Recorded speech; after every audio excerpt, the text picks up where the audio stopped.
గెలవాల్సిన అవసరం అయితే ఈసారి అన్ని పార్టీలకి ఉంది. సత్తా చాటుకోవడానికి ఒక పార్టీ ట్రై చేస్తుంటే అధికారం చేపట్టడానికి ఇంకొక పార్టీ ట్రై చేస్తుంది, అధికారం నిలబెట్టుకోవడానికి మరొక పార్టీ. సో ఎవరి వ్యూహాలు వాళ్ళు రచిస్తూనే ఉన్నారు. ఇందులో భాగంగా జరుగుతున్న అంశాలు ఏ చిన్న అంశమైనా అది రాజకీయ పరంగా రచ్చ రేపుతున్న నేపథ్యం. దీనికి ఒక చిన్న ఉదాహరణ అంబటి రాయుడు వైఎస్ఆర్సీపీలో ఆర్భాటంగా డిసెంబర్ లాస్ట్ వీక్లో ఆయన జాయిన్ అవ్వడం జరిగింది. 10 రోజులు తిరక్కముందే నేను రాజకీయాలకు దూరంగా ఉండాలనుకుంటున్నాను, వైసీపీకి నాకు సంబంధం లేదని చెప్పి ట్వీట్ చేయడం. ఇది రాజకీయంగా చాలా కలకలాన్ని రేపింది. ఎందుకు అంబటి వెళ్ళిపోతున్నారు, ఏ పార్టీలో చేరుతున్నారు, 10 రోజుల్లోనే వెళ్ళిపోయారు ఆయన, వైఎస్ఆర్సీపీలో ఎంత దారుణంగా ఉన్నదని ప్రతిపక్షాలు దీన్ని ఒక అస్త్రంగా మలుచుకుని మాట్లాడే పరిస్థితి. మరొక వైపు ఆలీని ఈసారి ప్రత్యక్ష ఎన్నికల బరిలో నిలబెట్టడానికి సర్వం సిద్ధం చేశారు. వివి వినాయక్ను కూడా ఈసారి వైఎస్ఆర్సీపీలో పోటీ చేయించడానికి సిద్ధం చేస్తున్న నేపథ్యం.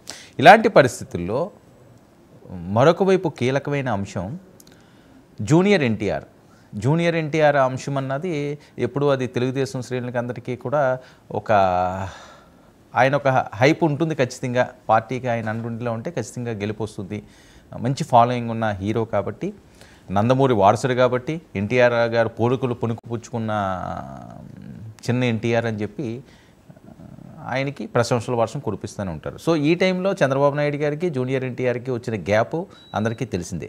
కానీ ఒక్కసారిగా చంద్రబాబు నాయుడు గారి సభలో జూనియర్ ఎన్టీఆర్ ఫ్లెక్సీలు నినాదం చేస్తుండడం, ఎన్టీఆర్కి జైజైలు అంటారు, జూనియర్ ఎన్టీఆర్ని ఎవడో పట్టించుకోవట్లేదు అని చెప్పి ఇదంతా కూడా నారావారి స్కెచ్ అని చెప్పి కొన్ని పత్రికలు కొన్ని సోషల్ మీడియాలో మాట్లాడే పరిస్థితి.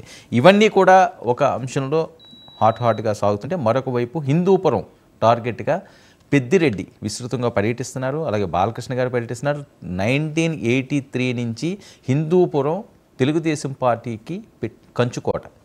సో అలాంటి కంచుకోటలో ఈసారి ఎట్టి పరిస్థితుల్లోనూ హ్యాట్రిక్ కొట్టకుండా బాలయ్యకి బ్రేక్ వేద్దామని చెప్పి పెద్దిరెడ్డి వ్యూహాలు రచిస్తున్న వేళ ఇవన్నీ కూడా ఏపీ పాలిటిక్స్ని మరింత హీట్ ఎక్కేసినాయి. ఇదే ఇష్యూపై మనతో పాటుగా తెలకపల్లి రావు గారు మరింత విశ్లేషణాత్మక కథనాలు ఇవ్వడానికి సిద్ధంగా ఉన్నారు. నమస్కారం రావు గారు. నమస్తే వర్మ. ఆంధ్రప్రదేశ్ రాజకీయాల్లో జరుగుతున్న పరిణామాలు, అంబటి రాయుడు అనే అంశం అన్నది చాలా పెద్ద వైరల్ అవుతున్న నేపథ్యం. అసలు ఎందుకు అంబటి రాయుడు వచ్చాడు, ఎందుకు వెళ్ళిపోయాడు, వైసీపీలో ఇమ్మడిలాగా వెళ్ళిపోయాడా, లేకపోతే ఆయన అనుకున్న స్థానాన్ని వైసీపీ ఇవ్వలేకపోయింది, ఇవన్నీ చాలా అనుమానాలు వస్తున్నాయి. ఏం జరుగుంటుంది సార్? వాస్తవంగా తడబాటు ఉంది అక్కడ. ఇంకా అందులో ఇంకా రెండో అభిప్రాయం ఏం లేదు. ఊరికనే ఏం జరగదు కదా ఏదైనా కానీ. ఆయనతో పైగా ఆయన ఇదివరకు కూడా వస్తారంటాము, ఆగిపోవటం, ఆలస్యం, ఇది ఒకటి ఉంది. అదైన తర్వాత వచ్చి 10 రోజుల్లోనే మళ్ళీ తప్పుకున్నా అని చెప్పిన తర్వాత మళ్ళీ ఒక వివరణ ఇవ్వటం, ఇవన్నీ వీటి వెనక ఏం లాజిక్ లేకుండా యాదృచ్ఛికంగా జరుగుతున్నాయి అనుకుంటే చాలా పొరపాటు. ఒకటి, వైఎస్ఆర్ పార్టీ నాయకులను తీసుకోవడము, అభ్యర్థుల ఎంపిక, లేకపోతే వాళ్ళకి అవకాశాల కల్పన, వీటిలో సాగుతున్నటువంటి ఒక అవ్యవస్థను, ఒక గందరగోళాన్ని మటుకి తప్పకుండా సూచిస్తున్నాయి. అంబటి రాయుడు సరే, ఒకటి వాళ్ళు సెలబ్రిటీస్ కావాలి మనకు అనే ఒక ఇది కూడా ఉంది వాళ్ళకు.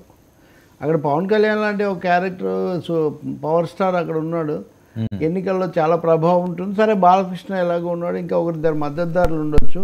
కాబట్టి ఏదో ఒక లెవెల్లో మనకు సెలబ్రిటీస్ కావాలని, ఇప్పుడు మీరు చెప్పిన పేర్లు ఆలీ అయినా, వివి వినాయక్ అయినా, పోత్ అని, కృష్ణ మురళి అయినా, ఇలాంటివన్నీ కూడా వాళ్ళు ఆ విధంగానే తెచ్చుకున్నారు. కానీ అంబటి రాయుడు విషయానికి వస్తే డిఫరెంట్. యాక్చువల్గా ఇప్పుడు అంతకుముందు అజారుద్దీన్ వచ్చాడు, ఆయన స్టేచర్, ఆయన విషయం కూడా వేరు. ఇండియన్ టీం కెప్టెన్, అదంతా కాంగ్రెస్లో చేరాడు, అది యూపీలో గెలిచాడు, మొన్నే కదా హైదరాబాద్లో ఓడిపోయింది. అవును.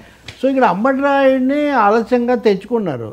తెచ్చుకున్న తర్వాత ఒకటి, ఆయన ఖచ్చితంగా టికెట్ విషయంలో ప్రాబ్లం వచ్చింది. ఆయన గుంటూరులో పోటీ చేయాలనుకున్నాడు. గుంటూరులో పోటీ చేయాలనుకుంటే వీళ్ళు Machilipatnam Bandar parliament seat suggest చేశారట.